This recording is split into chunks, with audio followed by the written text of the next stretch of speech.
था बिना महाराज के मर्जी के कदम घर से बाहर नहीं रखती थी, पर आज मैं मरने के लिए जा रही हूँ। कहती है मैया सुनीति,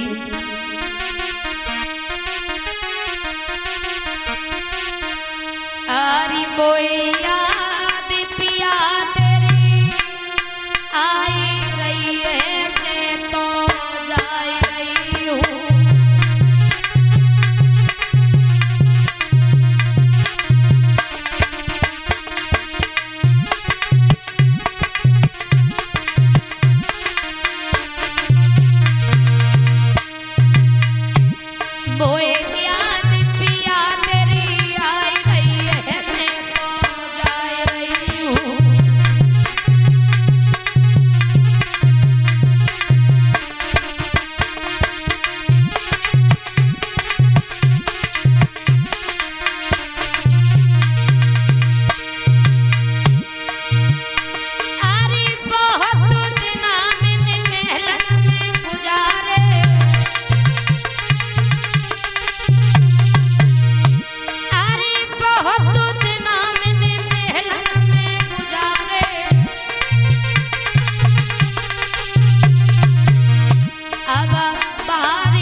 सुनीति मरने के लिए जा रही है। याद रखना भैया, जंगल में जब पहुंची, पानी से भरा हुआ कुआं देखा और कूदने के लिए कदम बढ़ाया, तब तक बाबा नारद ने आवाज लगा दी, ठहर जाओ, कौन हो, इस जंगल में क्या करने आई हो? सुनीति ने देखा, पूछ लिया, अब कौन है? बेटी मेरा नाम देवऋषि नारद है, भगवान का भक्त हूँ, संत हूँ, इधर से उधर भ्रमण करना हमारा काम है। संत हो, भगवान के भक्त हो तो खुद पता लगा सकते हो कि मैं इस जंगल में क्या करने के लिए आई हूँ। नारद कहने लगे, बेटी अरे तुम्हारे चेहरे को देख करके ये पता चलता है कि तुम किसी राजा की रानी हो, लेकिन कभी भगवान ने एक चीज की रखी कि तुम्हारी गोदी को सूना रखा। दुखी हो, परेशान हो, तुम मरो नहीं। क्यों? क्योंकि कभी भी दुख में प्राण नहीं गंवाने चाहिए महाराज, क्योंकि वो जिंदगी क्या है जिस जिंदगी में थोड़ा सा दुख ना हो, क्योंकि दोनों दौर आने जरूरी रहते हैं। अगर दुख रहेगा तो सुख नहीं जानोगे कैसा होता है, और सुख रहेगा तो दुख कभी नहीं जानोगे कैसा होता है। क्योंकि आपने देखा हो, अगर किसी व्यक्ति पे सुख हो ना तो वो दुखी इंसान को कुछ समझता नहीं है, तो इसलिए जिंदगी में सुख दुख आने जरूरी रहते हैं महाराज। आज समझा करके बाबा नारद ने कहा, बेटी माना कि भगवान ने तुम्हारी गोदी को सूना रखा, पर ये तुम्हारी मूर्खता है जो तुम दुख में प्राण खो रही हो। अरे ये भगवान ने कितना अच्छा जीवन दिया है, और जब जीवन दिया है तो थोड़ा दुख दिया है तो कभी ना कभी सुख भी आए। और जैसे ही कहा तो कहने लगी, मैया सुनीति सुनो बाबा, दुख से बात गुनाह है कि भगवान ने गोदी को सूना रखा। दुख तो इस बात का है कि हमने अपने महाराज का दूसरा विवाह कराया, उस बहन ने आज तक आकर के ये नहीं पूछा कि तुम दुखी हो या फिर सुखी हो। तो आप ही सोचो, जब यहाँ कोई सुख दुख पूछने वाला नहीं है तो जी करके हम क्या करेंगे।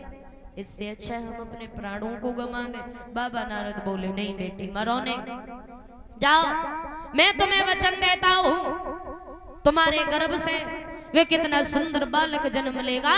जब तक ये सूरज और चांद है, जब तक ये धरती और आसमान है, तुम्हारे बच्चे का नाम दुनिया में अमर रहेगा। कहने लगी मैया सुनीति बाजीबा। बाबा नारद आज तक तो ये पता था कि दुनिया वाले लोग झूठ बोलते हैं, पर आज पता चला है कि संत महात्मा भी झूठ बोलते हैं। क्यों? 6 महीने हो गए पति की सूरत को नहीं देखा और तुम कह रहे हो कि संतान होगी। तो बाबा नारद ने एक बात कही, सुनो बेटी कि मोर वचन चाहे पड़ जाए फीका, लेकिन संत वचन पत्थर की लीका। संत की कही हुई बात कभी झूठी नहीं हो सकती है। और सुनो कुछ दिनों तक घर में इंतजार करना, अगर संतान ना हो ना तुम कहीं चली जाओगी ना ये कुआं कहीं चला जाएगा, आना गिर जाना, परंतु आज लौट जाओ। और बाबा नारद बोले अरे तेरी गोदी में खिलौना आए जाए वो घर लौट गई।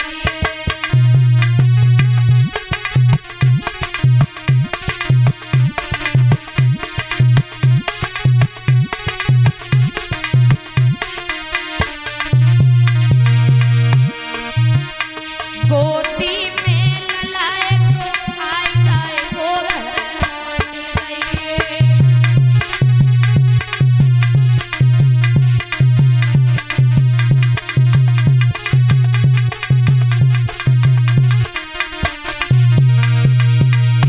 अरे बिटिया चली पहचानो,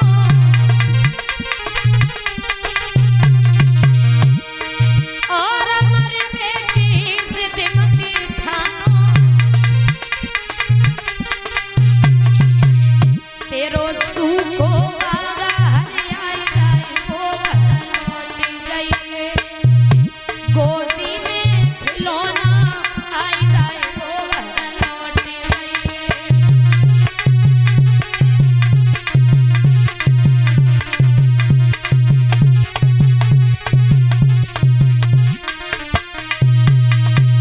लौट जाओ वापस चली जाओ।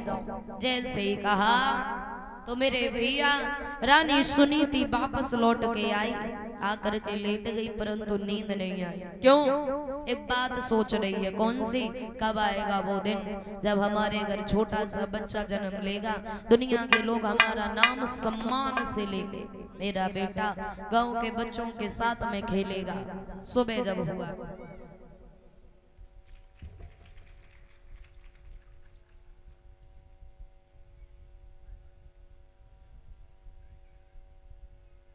और ये श्रीमान नरेंद्र सिंह ग्राम खटुआ मई से ये श्रीमान राजपाल के साधु साहब एक हार पहना करके हमारा सम्मान कर रहे हैं।